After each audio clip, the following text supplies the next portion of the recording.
Hey everybody, it's your boy Nerdicane. I am doing a driving video. I'm getting back into Forza. We are in the week that Forza Horizon 4 is about to come out, and think of this as the exit interview for Forza Horizon 3. So, this is one of my favorite cars, the BRZ. I really love driving this car in the game.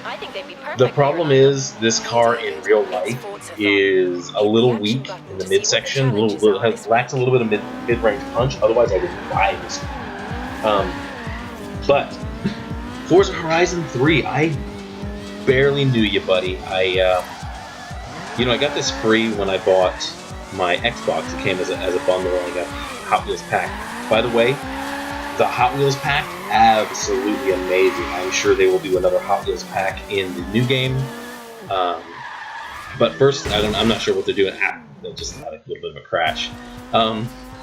So the reason I had never really played Horizon a whole lot is I am a motorsport fan. I'm a fan of the actual numbered sequence of the motorsports fan. I've always been a racing fan, and the Horizon games always felt a little bit like an apology letter to the people who like to drift, and because the drifting really doesn't play a big part in the motorsport game, and I always felt that this was kind of their apology letters. Like, here's an entire game of drifting and exploration, less emphasis on the racing and the tuning.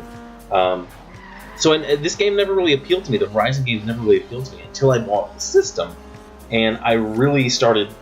I should have played this game more. I apologize to Playground Games. I should have played this game more.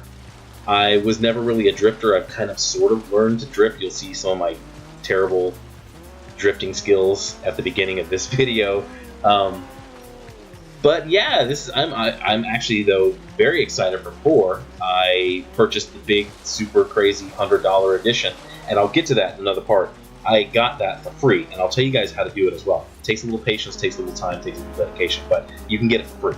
One of the things I really love about this, and one of the things I'm going to get into more in this game, and I'll show you in a moment, is look at that beautiful drift. That was so pretty.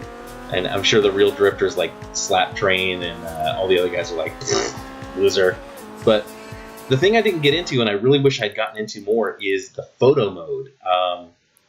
I sort of I enjoyed this quite a bit, and I really enjoy the real world setting of this. I've seen Turn 10 post photos from players, and a lot of them are just absolutely gorgeous. So when we get into 4, it is a country that I absolutely love. I spent a couple years in England. The setting is kind of what drew me to the new Horizon game, probably the most. But yeah, I'm excited for that. I'm definitely going to get into the photo mode stuff. I'm going to take some pretty interesting photos. I've already picked out my cars. I kind of know what I'm going to do in the game. I'm going to start streaming, and I'm going to see if I can gain a bit of a following on Mixer, and see if I can make some money off of that. If I don't make any money, I'm just going to keep doing YouTube videos and kind of shooting the shit about racing, which is another love of mine. So if you're here, I apologize. If you came here because I do comic and nerd stuff, you're probably not going to like the racing stuff, although sometimes they touch, and sometimes I talk about both things at certain times, but that is what I got going on with this, so... But yeah, I'm going to get a lot more into photo mode. I'm going to do some kind of goofy photos. I'm excited for the new feature, because here was my problem with Horizon 3. The setting in Australia is a big, wide, open country, and the roads sort of reflected that. So when you play the game, you get a lot of things like this part here. My car is damaged, that's why I'm not going very fast. I tend to play a little too much with the damage on. I really need to take that off. But look at this. This is a long, boring stretch of road, which if you were driving with the few times I've played online with this game, when you're driving with 3 or 4 other people, it's a lot of fun. But when you're in the game, you just sort of, it's like driving to Florida. It's just straight, flat area.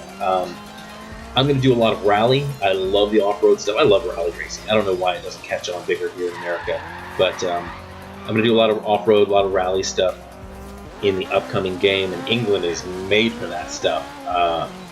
So I got some very interesting stuff coming, like jumping small rivers, and just other goofiness that I'm gonna do in this game. But I'll use these videos to kind of talk racing, talk about things going on in the racing. But the cool feature let me get back to that. The cool feature in this new one is sort of on the fly grouping. You will be able to see other cars of other players while in the game, but you won't be able to make contact with them. You'll ghost through each other. And that leads to a really cool community thing that's going to come up, is where you'll see them and you can invite them, they can invite you to do whatever they're doing. You can accept, you can decline, and I believe if you accept, then you can make contact with them, which is probably the way it should be if it is that way. But yeah, I'm actually looking forward to that. There's a lot of things in this next game I'm looking forward to, the customization, things like that. But I picked my cars, I'm starting to do my designs, and I'm going to start doing some streaming. Okay, we're going to wrap this up here in a few minutes. Here's how you do it, okay? If you have an Xbox and you're not part of the Microsoft Rewards, you need to be. You need to do that every day. I mean, yes, you have to use Edge, which is a garbage search engine, but it's part of the rewards to use Edge on your mobile. It's terrible, but you get points. So as you gather these points, I got this game for free because I spent months gathering up points, and I would check in every day, and it takes about 3-4 minutes to just gather up your points. You do surveys, quick little one-button surveys, stupid stuff like that. But yeah, over time, I built up to a $100 gift card, and then I just used that $100 gift card to buy this game. Well, not this game, the next game, Forza Horizon 4. You can, I've kind of done the math on it, you can actually get your Xbox Live membership free if you gather up the points and you keep doing the points, and you trade your points for time on Xbox Live. You basically get it for free whenever, and that's a huge bonus, and it's a very nice thing. Just takes a couple minutes, but yeah, if you're not part of that, you should be. I'm not sponsored by Microsoft in any way, but if they wanted to sponsor me, I would let them. I would allow them to give me money. But I enjoyed Horizon. I probably should have played it more. This is another thing. Instead of skill points, each car is going to have skill points. Looking forward to that. But as Horizon 3 rides off into the sunsets, pun intended with the scene here, I enjoyed it. It was fun, but I'm really looking forward to 4, and I hope to see you guys there. I'm Nerdicane. Thanks for watching. Have a good day.